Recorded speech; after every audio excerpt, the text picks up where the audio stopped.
Good morning, bright and early this morning. Welcome all to group exhibit Hydrogen and Fuel Cells at Hanover Fair 2012.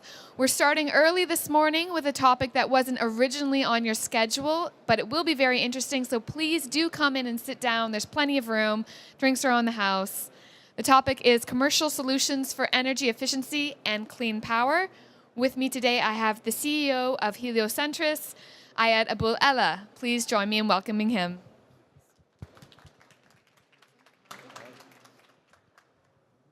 Thank you for coming so early this morning. You're welcome. I'm happy to be here. Good. So, I think one of the main reasons we're all here today is because we want to see clean, energy-efficient solutions for power, not only in the future, but now. But we're not always sure how to get there. What role does commercialization play? Exactly. Clean power and energy efficiency is on the map for all of us. The question is, how do we get from demonstration and project level into true industrial rollout? And that means thousands of installations out there in the field running.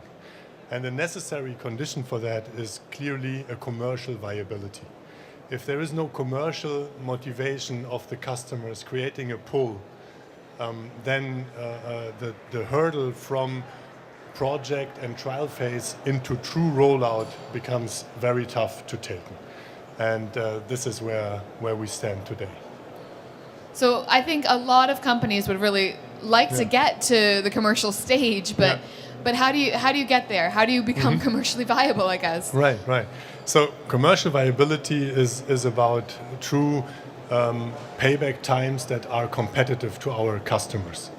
And so getting there means selecting the market space and addressing customer needs in a way that create a commercial benefit to the customer. And this is what we have done, I think, quite successfully over the last years, and it's now taking place in reality as we go forward every day. The two core elements of getting to this commercial viability is actually on the one hand, the acquisition of a company, P21, that has been investing for more than 10 years in the area of energy efficiency and clean power and focusing a lot on the energy management side. And on the other hand, having a history of more than 14 years in Heliocentris, again investing into clean power and industrial grade projects and system integration and solution engineering. And combining these two forces enables us to attack markets with commercial solution if we identify the market with the right need. Okay, so I understand part of how you get there is with demonstration projects. Can you speak a little bit to what kind of projects you do and what role they play towards commercialization? So demonstration projects are very helpful to generate the know-how and the expertise necessary to enter into an industrial business. They also are helpful to understand the trade-offs and the drivers and the value creation opportunities of industrial customers. Once you have the capabilities and you understand the business models of the industrial customers, it's a question to have an offering that fits to this need and can be scaled into volume. And I think this is how we transformed Heliocentris in the last years with the acquisition of P21. We have identified the telecom industry with all its needs for energy efficiency, cost improvement, reliability, network security, and carbon footprint reduction as an urgent demand of every telco operator today. And we have looked into our competencies and said, how can we define a solution that creates a commercial viability also today? And I think this is what we have done, and this is what we have created also with the acquisition of P21, is really a solution that addresses today's needs in a competitive and commercial manner. Okay, so the telecom industry, I think, I've heard that actually a lot this week. I think a lot of people have also identified the telecom industry as a potential first market. But I've heard loads of people talk about it here, but I haven't actually seen any customers from the telecom industry around here. I don't know, I mean, at least I haven't talked to any. Is there really the demand from the telecom industry? Do they want this as bad as we do? I think that's a very good question and a good observation. Where is the pull from the market? How do we see so much talk about clean power and so little telco operators being here at the booth? And the answer to this question is also one element of the success that we are currently seeing at Heliocentris. It's about having, at the right point in time, the right solution to the telco operator. And when we come from a hydrogen perspective, then we need to find rather niche business cases in the telecom market that allow for a viable payback time of less than 2, 3, or 4 years for the investment into the clean energy. And these niche market areas are yet rather limited in true industrial environments. So we see a push from the hydrogen perspective into clean power for the telecom industry, especially in bad grid, off-grid applications, and here having a backup solution. But when we look at the telco operator and the millions of sites that are off-grid today, the primary source is clearly conventional energy. And if you have a commercial viable solution to increase the energy efficiency of these millions of sites today, and not only betting on the future commercial viability of true clean power, then you create the pull that you're asking for. And this is the pull we see currently in the market. So it's worked. You do see pull? Clearly, we see the pull because we are addressing the market with an energy efficiency solution that allows today the payback times telco operators look for, and is not requiring the commercial viability of zero-emission hydrogen-based solutions that we have on the roadmap altogether here for the future. So if it's worked, you say there is the pull. What solutions do you have out there in this industry?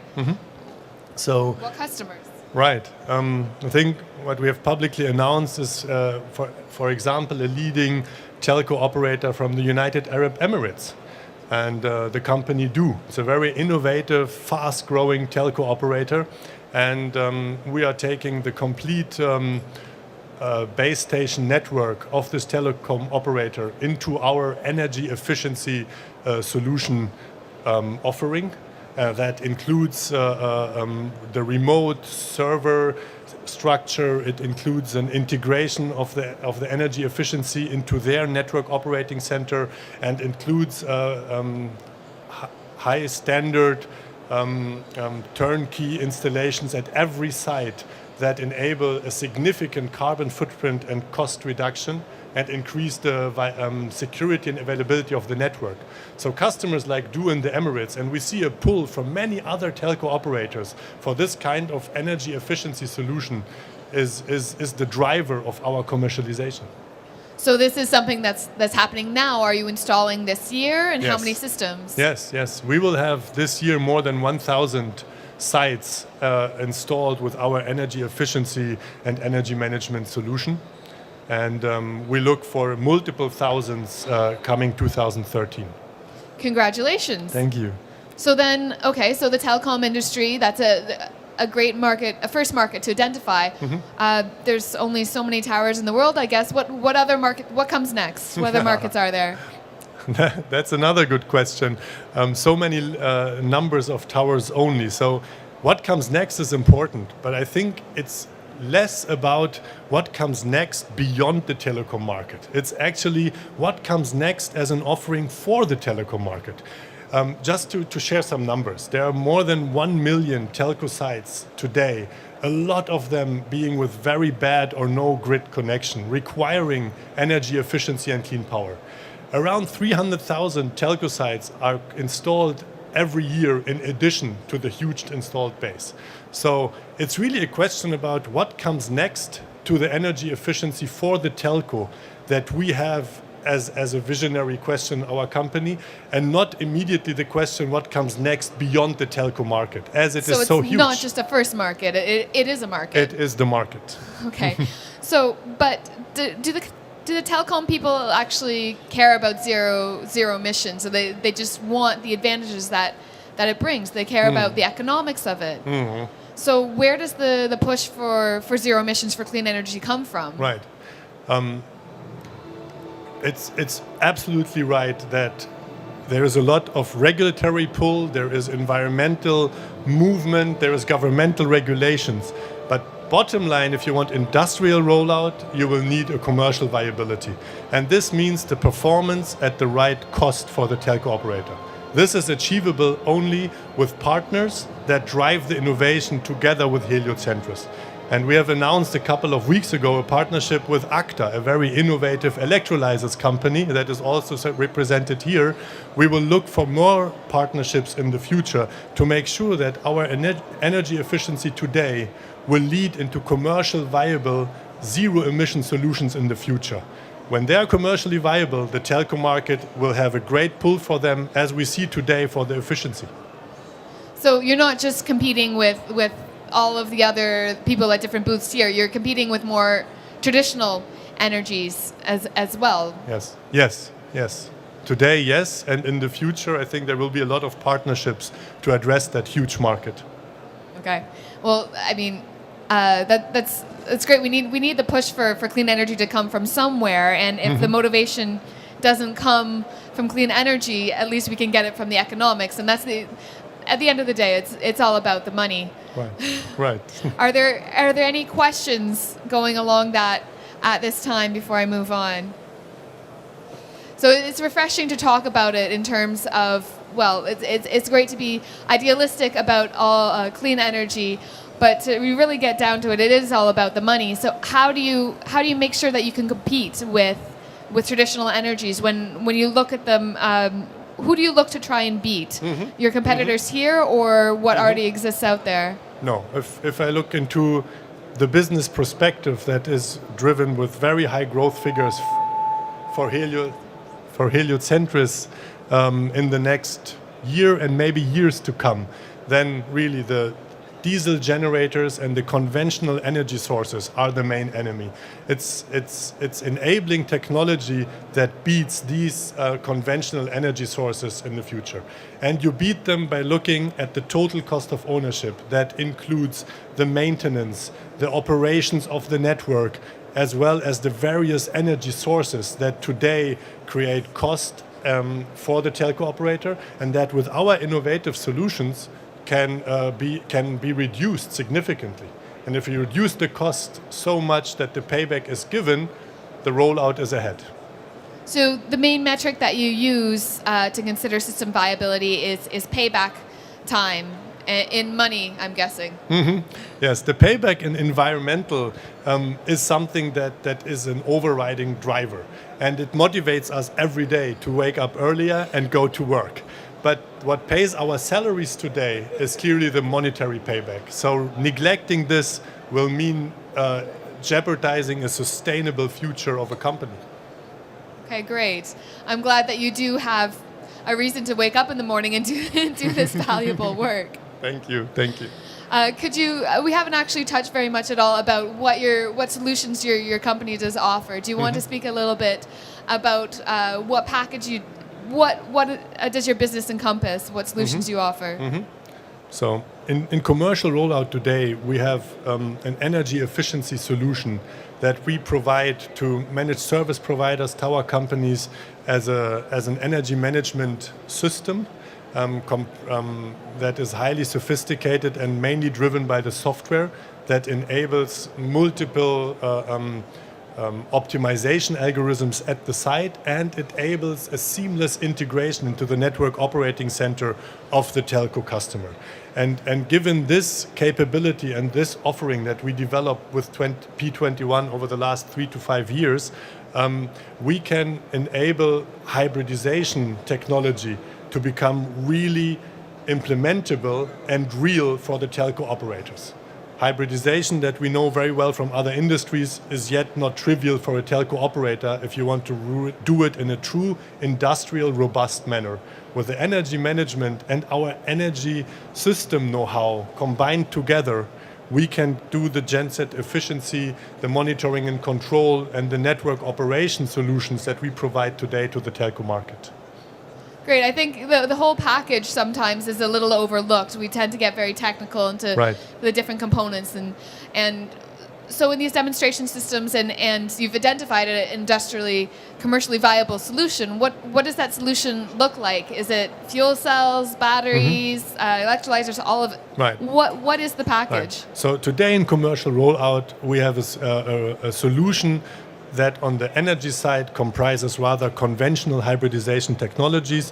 That is batteries. We're working on innovative next generation batteries that are suitable for the environmental conditions in the emerging markets that we look at in Africa, in Asia, in the Middle East. And this is of course combined with innovative energy solutions on the thermal management of a site, of reducing the consumption of the conventional energy sources there. So if you look in our solution today, in commercial rollout, it's really the energy management with conventional energy sources combined around it. We are working currently on the commercial offering, including photovoltaics and wind, to further reduce the cost, further reduce the maintenance, and make the diesel requirement even smaller. When it comes to the zero-emission hydrogen-based, we think that the work that is happening today is great, but to go beyond certain off-grid, bad grid backup applications, it will require a couple of innovation steps in addition. And this, together with our partners, is the third step of our roadmap into the future. What part of that solution do you see that there still needs to be innovation? Yeah. Is it in the technology? And which technology? So, first of all, looking at it on a complete system level, from the hydrogen generation to the hydrogen storage and the fuel cell, right? The whole track. And this in a manner that meets the performance, the lifetime, the environmental conditions, yet being truly driven by commercial viability. If you take this as the target and you want to apply it to a mainstream telco operator, then I think all of us know we are still some steps away, but we are moving very fast in this direction. So I think it's approaching in a couple of years. Today, the commercial viability in a broad sense, I don't see given yet for this complete hydrogen-based solution. If you don't see it, how do you convince the customer to see it? Seeing it means having it today. We see it coming in the next 2 to 5 years from now, for sure. Yes. Are there any other questions from the audience that you want to present at this time? If not, I've just got one more on the scale of this industry. You spoke to briefly about how many more telecom stations get put in this year. Right. How many are there out there? What's the size of the market? Very significant. So most new installations happen in the emerging markets with high growth. So this is really playing into the favor of a lot of strategies in this area, because most of them have a bad or no grid connection. So the growth rates of easily 300,000 sites per year are happening significantly in that area. We have an installed base of more than 1 million sites, of which a lot are in rural areas again. So the size of the market is significant. To have the right software, architecture, and hardware energy solution is the key to success.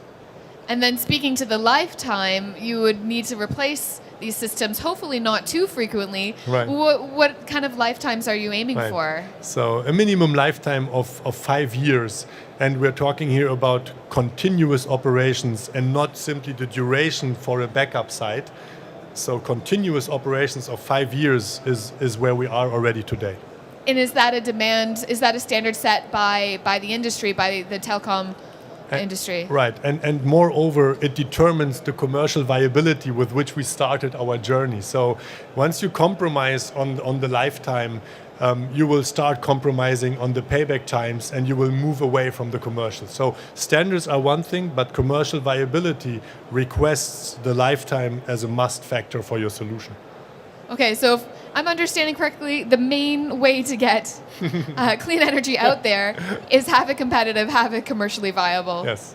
Great. Well, it's a good message to take away. Thank you very much for joining us today. It was a pleasure to have you here. Please welcome or help me thank him for joining us. Thank you a lot.